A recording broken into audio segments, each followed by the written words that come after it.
मनसे अर्थात महाराष्ट्र नवनिर्माण सेनेची मान्यता रद्द करण्यात यावी यासाठी सर्वोच्च न्यायालयात याचिका करणारे उत्तर भारतीय विकास सेनेचे अध्यक्ष सुनील शुक्ला हे मनसेचे एकेकाळी कार्यकर्ते होते।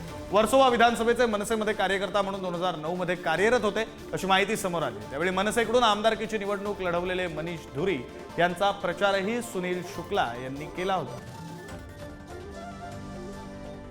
हा फोटो सुद्धा आता समोर आलेला आहे, ज्या फोटोमध्ये सुनील शुक्ला हे प्रचारादरम्यान सोबत असल्याचं दिसतंय। खरं तर 2009 साली वर्सोव्यामधून ते मनसेचे कार्यकर्ता म्हणून काम करत होते अशी माहिती आता समोर येते। सुनील शुक्ला 2009 मध्ये मनसेचे कार्यकर्ता होते। प्रतिनिधी श्रेयस सावंत आपल्यासोबत फोन लाईनवरून जोडले गेलेले आहेत। अधिकचा तपशील त्यांच्याकडून घेऊया। श्रेयस, हा फोटो सुद्धा टीव्ही स्क्रीनवर पाहायला मिळतोय, ज्यामध्ये बहुधा सुनील शुक्ला सुद्धा दिसतायत। काय अधिकची माहिती आहे या फोटो संदर्भातली? खरं तर आपण पाहिलं गेलं कारण तर आता हा फोटो आल्यानंतर एक मोठा खुलासा त्याच्यातला झालेला आहे। त्याचं पहिली गोष्ट ही की सुनील शुक्ला जे आहेत ते मनसेचेच कार्यकर्ते आहेत।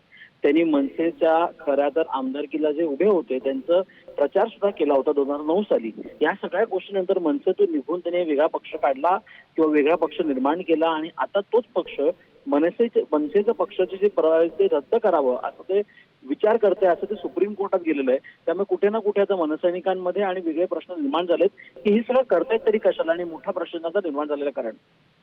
बरं, धन्यवाद श्रेयस दिलेल्या या तपशिलांसाठी।